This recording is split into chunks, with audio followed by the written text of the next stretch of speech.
നമസ്കാരം. നമ്മളിന്ന് വീഡിയോയിൽ പരിചയപ്പെടാൻ പോകുന്നത് മലയാളത്തിൽ ഇതുവരെ ആരും ചെയ്തിട്ടില്ലാത്ത ഒരു ചെറിയൊരു ട്രിക്കാണ്.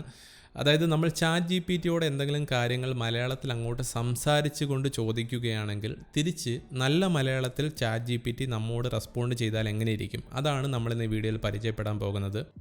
നല്ല മലയാളത്തിൽ റെസ്പോണ്ട് ചെയ്താൽ എന്ന് ഞാൻ എടുത്തു പറയാൻ കാരണം ഓൾറെഡി ചാറ്റ് ജി പി ടിയിൽ മലയാളം സപ്പോർട്ടഡ് ആണ്. അതായത് നമ്മൾ ചാറ്റ് ജി പി ടിയോട് ഏതെങ്കിലും കാര്യങ്ങൾ മലയാളത്തിൽ എഴുതി തരാൻ പറഞ്ഞാൽ അത് മലയാളത്തിൽ എഴുതി തരും. പക്ഷേ ആ റെസ്പോൺസ് വായിച്ചാൽ അതൊരു കോമഡി ആയിട്ട് തോന്നും. കാരണം വളരെ ശോകം റെസ്പോൺസ് ആണ്. വായിച്ചാൽ നമുക്കൊന്നും മനസ്സിലാകത്തില്ല. ഒരു ഉദാഹരണത്തിന് ഞാനിപ്പോൾ ചാറ്റ് ജി പി ടിയോട് നമ്മുടെ ലോകത്ത് നടക്കുന്ന കാലാവസ്ഥാ വ്യതിയാനങ്ങളെക്കുറിച്ച് മലയാളത്തിൽ എഴുതി തരാൻ പറഞ്ഞപ്പോൾ തന്ന റെസ്പോൺസ് ആണിത്. വായിച്ചാൽ ഒന്നും മനസ്സിലാവത്തില്ല.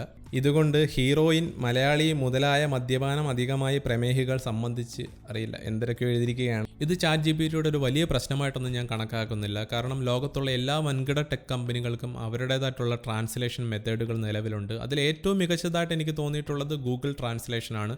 ചാറ്റ് ജി പി ടിയുടെ ട്രാൻസ്ലേഷൻ അതിൻ്റെ ഏർലി സ്റ്റേജസിലാണ്. തീർച്ചയായിട്ടും വരും വർഷങ്ങളിൽ അതിലൊരു ഇമ്പ്രൂവ്മെൻറ്റ് നമുക്ക് കാണാൻ സാധിക്കും. എല്ലാ ടെക് ഇന്നോവേഷൻസും അങ്ങനെ തന്നെയാണ് വളർന്നു വന്നിട്ടുള്ളത്. പക്ഷേ നമ്മളിന്ന് ഈ വീഡിയോയിൽ പരിചയപ്പെടാൻ പോകുന്നത് നല്ല നിലവാരമുള്ള മലയാളത്തിൽ ചാറ്റ് ജി പി ടി നമുക്ക് എങ്ങനെയാണ് റെസ്പോൺസസ് തരുന്നത് എന്നുള്ളതാണ്. അതും അങ്ങോട്ട് മലയാളത്തിൽ സംസാരിച്ച് ചോദിച്ചുകൊണ്ട്. ആദ്യമേ തന്നെ പറയാം, ഇതൊരു തട്ടിക്കൂട്ടാണ്, പക്ഷേ വർക്കിംഗ് ആണ് 100%. അതാണ് ഇതിൻ്റെ ഏറ്റവും വലിയ പ്രത്യേകതയും. അപ്പോൾ എല്ലാവർക്കും പി കെ വീഡിയോ ലോഗ്സിൻ്റെ പുതിയൊരു എപ്പിസോഡിലേക്ക് സ്വാഗതം. നമുക്ക് ഈ പ്രോസസ്സ് എങ്ങനെയാണെന്ന് ചെക്ക് ചെയ്ത് നോക്കാം. ഇതിനായിട്ട് നമ്മൾ നമ്മുടെ ഫോണിലെ ഗൂഗിൾ ക്രോമിനകത്ത് ചാറ്റ് ജി പി ടിയുടെ വെബ്സൈറ്റ് ഓപ്പൺ ചെയ്യുക. അതായത് chat.openai.com. അപ്പോൾ വെബ്സൈറ്റിൽ വന്നതിന് ശേഷം നമ്മൾ ഗൂഗിൾ ക്രോമിൻ്റെ ഏറ്റവും മുകളിലായിട്ട് ഇതുപോലെ 3 കുത്തുകൾ കാണാൻ സാധിക്കും. അത് ക്ലിക്ക് ചെയ്യുകയാണെങ്കിൽ കുറച്ച് ഓപ്ഷൻസ് വരും. അതിനകത്ത് ട്രാൻസ്ലേറ്റ് എന്നൊരു ഓപ്ഷൻ കാണാൻ സാധിക്കും. അത് സെലക്ട് ചെയ്യുക. ആ ഓപ്ഷൻ സെലക്ട് ചെയ്ത് കഴിഞ്ഞാൽ താഴെ ഇത്തരത്തിൽ ഡിറ്റക്റ്റഡ് ലാംഗ്വേജ് കൂട്ടത്തിൽ ഇംഗ്ലീഷ് എന്നും കാണിക്കും. അതിന് തൊട്ടപ്പുറത്തായിട്ട് വീണ്ടും ഒരു 3 കുത്ത് കാണാൻ സാധിക്കും. അത് സെലക്ട് ചെയ്യുമ്പോൾ വരുന്ന മോർ ലാംഗ്വേജസ് എന്ന ഓപ്ഷൻ സെലക്ട് ചെയ്യുകയാണെങ്കിൽ അവിടെ കുറേയധികം ലാംഗ്വേജസ് കാണിക്കും. അതിൽ നിന്നും നമ്മൾ മലയാളം സെലക്ട് ചെയ്യുക. ഇപ്പോൾ മലയാളമാണ് ഇവിടെ ഡിഫോൾട്ടായിട്ട് കിടക്കുന്നത്. നമുക്ക് തൽക്കാലം അത് ആവശ്യമില്ല. അതുകൊണ്ട് ഡിറ്റക്റ്റഡ് ലാംഗ്വേജ് എന്ന് കാണുന്ന തൊട്ടിപ്പുറത്തെ ഓപ്ഷൻ തന്നെ സെലക്ട് ചെയ്യുക. ഇനി നമ്മൾ ചാറ്റ് ജി പി ടിയിൽ ടൈപ്പ് ചെയ്യാനായിട്ട് കീബോർഡ് ഓപ്പൺ ചെയ്യുക. ഇവിടെയാണ് പ്രത്യേകം ഒന്ന് ശ്രദ്ധിക്കേണ്ടുന്നത്. ഇത് ഗൂഗിളിൻ്റെ കീബോർഡായിട്ടുള്ള ജി ബോർഡാണ്. ഗൂഗിളിൻ്റെ സ്വന്തം കീബോർഡാണ് ഈ കാണുന്നത്. ഒരുവിധം പുതിയ ഫോണുകളിലെല്ലാം തന്നെ ജി ബോർഡ് തന്നെയായിരിക്കും ഉണ്ടായിരിക്കുക. ഇൻ കേസ് അല്ലെങ്കിൽ തന്നെ നമ്മുടെ ഗൂഗിൾ പ്ലേ സ്റ്റോറിനകത്ത് ജി ബോർഡ് എന്ന പേരിൽ ഇത് ഇൻസ്റ്റാൾ ചെയ്യാനായിട്ട് കിടപ്പുണ്ടായിരിക്കും. ഇതെങ്ങനെയാണ് ഇൻസ്റ്റാൾ ചെയ്യുന്നതെന്നും അതുപോലെ സംസാരിച്ചുകൊണ്ട് മലയാളം ടൈപ്പ് ചെയ്യുന്നത് എങ്ങനെയാണെന്നും ഇത് രണ്ടും ഉൾക്കൊള്ളിച്ചുകൊണ്ടാണ് തൊട്ട് മുന്നേ നമ്മളൊരു വീഡിയോ പോസ്റ്റ് ചെയ്തത്. ഇൻ കേസ് എന്തെങ്കിലും സംശയമുള്ളവർക്ക്, അതായത് ഗൂഗിളിൻ്റെ കീബോർഡ് എന്താണെന്ന് അറിയാത്തവർക്കോ അല്ലെങ്കിൽ അതിലെങ്ങനെയാണ് സംസാരിച്ചുകൊണ്ട് മലയാളം ടൈപ്പ് ചെയ്യുന്നതെന്ന് അറിയത്തില്ലെങ്കിലോ ആ വീഡിയോ ഒന്ന് കാണുക. അതിൻ്റെ ലിങ്ക് ഞാൻ താഴെ ഡിസ്ക്രിപ്ഷനിലും അതുപോലെ തന്നെ കമൻറ്റ് ബോക്സിലും കൊടുക്കുന്നതായിരിക്കും. അപ്പോൾ നമ്മളിപ്പോൾ ഗൂഗിളിൻ്റെ കീബോർഡായിട്ടുള്ള ജി ബോർഡ് തുറന്നിട്ടുണ്ട്. ഇവിടെ ഈ മുകളിലത്തെ ലൈൻ കണ്ടു. അപ്പോൾ ഇതിനകത്ത് ഇവിടെ ഈ ഒരു ട്രാൻസ്ലേഷൻ്റെ സിമ്പലാണ് ഈ കാണുന്നത്. അപ്പോൾ ഇത് നിങ്ങൾക്ക് അവിടെ കാണാൻ സാധിക്കുന്നില്ലെങ്കിലും കുഴപ്പമില്ല. തൊട്ടപ്പുറത്തൊരു 3 കുത്ത് കണ്ടോ. അപ്പോൾ അത് ക്ലിക്ക് ചെയ്യുകയാണെങ്കിൽ ഈ ഒരു സിമ്പൽ ഇവിടെ എവിടെയെങ്കിലും കാണിക്കും. അതില്ലാതിരിക്കത്തില്ല, ഉറപ്പാണ്. അപ്പോൾ നിങ്ങൾ ആ ഒരു സിമ്പൽ ക്ലിക്ക് ചെയ്യുകയാണെങ്കിൽ ഇത്തരത്തിലൊരു ട്രാൻസ്ലേഷൻ ബോക്സ് ഇവിടെ ഓപ്പൺ ആയിട്ട് വരും. ഇതാണ് ഈ ട്രാൻസ്ലേഷൻ ബോക്സ്. ഇനി നമ്മൾ ശ്രദ്ധിക്കേണ്ടുന്ന ഒരു കാര്യം, ഈ സ്പേസ് ബാറിൽ ഇപ്പോൾ ആക്റ്റീവായിട്ടുള്ള ലാംഗ്വേജ് ഏതാണെന്ന് കാണിക്കും. അവിടെ ഇപ്പോൾ ഇംഗ്ലീഷാണ് കിടക്കുന്നത്. അത് മലയാളത്തിലേക്ക് മാറ്റാനായിട്ട് ഇനി തൊട്ടിപ്പുറത്ത് കാണുന്ന ഈ ഗ്ലോബിൻ്റെ സിമ്പലില്ലേ, അത് പ്രസ് ചെയ്താൽ മതി. ഇപ്പോൾ ഇവിടെ മലയാളം വന്നു.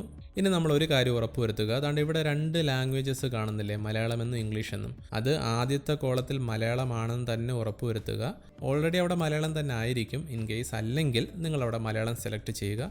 അതുപോലെ തന്നെ തൊട്ടിപ്പുറത്തെ കോളത്തിൽ ഇംഗ്ലീഷ് ആണെന്നും ഉറപ്പുവരുത്തുക. ഇത്രയുള്ള കാര്യം. ഇനി നമ്മൾ ഈ കാണുന്ന മൈക്കിനകത്ത് പ്രസ് ചെയ്തിട്ട് സംസാരിച്ചു കഴിഞ്ഞാൽ, മലയാളത്തിൽ എന്തെങ്കിലും സംസാരിച്ചു കഴിഞ്ഞാൽ അത് അതുപോലെ മലയാളത്തിൽ ഇവിടെ വരുന്നതായിരിക്കും. ഞാനൊന്ന് കാണിച്ചു തരാം. ലോകത്ത് നടന്നുകൊണ്ടിരിക്കുന്ന കാലാവസ്ഥാ വ്യതിയാനങ്ങളെക്കുറിച്ച് 3 പാരഗ്രാഫിൽ ഒരു ഉപന്യാസം എഴുതി തരുമോ? കണ്ടില്ലേ, ഞാൻ മലയാളത്തിൽ പറഞ്ഞ കാര്യം ഇവിടെ മലയാളത്തിൽ തന്നെ വന്നിട്ടുണ്ട്. പിന്നെ നമ്മൾ നേരത്തെ ട്രാൻസ്ലേഷൻ ഓപ്ഷൻ എനേബിൾ ചെയ്തതുകൊണ്ട് ഇവിടെ മലയാളത്തിലുള്ള കാര്യം നേരെ മുകളിൽ ഇംഗ്ലീഷിലേക്ക് മാറ്റപ്പെട്ടിട്ടുണ്ട്. ഇനി ഈ റെസ്പോൺസ് നമ്മൾ ചാറ്റ് ജി പി ടിക്ക് അയക്കുക. അപ്പോൾ നമുക്ക് സ്വാഭാവികമായിട്ടും ഇംഗ്ലീഷിലൊരു റെസ്പോൺസാണ് വരുന്നത് ഇത്തരത്തിൽ. ഇനി നമ്മൾ ചെയ്യേണ്ടുന്ന കാര്യം വളരെ എളുപ്പമാണ്. ഈ താഴെ നമ്മൾ നേരത്തെ എടുത്തിട്ട മലയാളത്തിലേക്ക് ഒന്ന് പ്രസ് ചെയ്താൽ മാത്രം മതി. നമ്മളുടെ ആ ഒരു എൻ്റയർ കോൺവെർസേഷൻ മലയാളത്തിലേക്ക് മാറുന്നത് കാണാം. ഇത് കണ്ടില്ലേ, നമ്മൾ കാലാവസ്ഥാ വ്യതിയാനത്തെക്കുറിച്ച് ചോദിച്ചപ്പോൾ നമുക്ക് നല്ല വ്യക്തമായിട്ട് വായിച്ചാൽ മനസ്സിലാകുന്ന രീതിയിൽ ഇടയ്ക്കൊക്കെ അങ്ങും ഇങ്ങും കുറച്ച് മിസ്റ്റേക്കുകളുണ്ട്. അത് നമുക്ക് എഡിറ്റ് ചെയ്ത് മാറ്റാവുന്നതേ ഉള്ളൂ. എന്നിരുന്നാൽ കൂടി വളരെ നല്ല മികച്ച നിലവാരത്തിലുള്ള ഒരു എസ്സേ അത് എഴുതി തന്നിട്ടുണ്ട് 3 പാരഗ്രാഫിൽ. നിങ്ങൾ ജസ്റ്റ് ഒന്ന് പോസ് ചെയ്തിട്ട് വായിച്ച് നോക്കിയാൽ മനസ്സിലാകുന്നതാണ് അതിൻ്റെ നിലവാരം എത്രത്തോളം ഉണ്ടെന്ന്.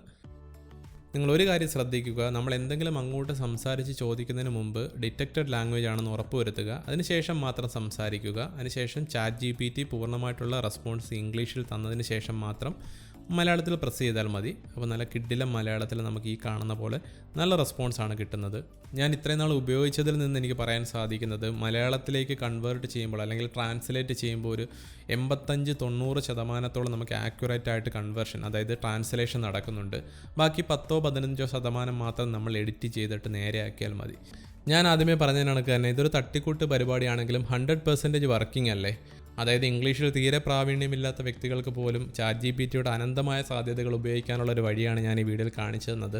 നിങ്ങളുടെ ജീവിതത്തിൽ ഏതെങ്കിലും സാഹചര്യത്തിൽ ഇത് ഉപയോഗപ്പെടുമെന്നോ അല്ലെങ്കിൽ വീഡിയോ ഇഷ്ടമായെങ്കിലോ ദയവായിട്ട് നിങ്ങൾ സബ്സ്ക്രൈബ് ചെയ്ത് സപ്പോർട്ട് ചെയ്യുക. വീഡിയോ ലൈക്ക് ചെയ്യുക, കമൻറ്റ് ചെയ്യുക. പുതിയൊരു വീഡിയോ ആയിട്ട് വരും വരെ എല്ലാവർക്കും ബൈ.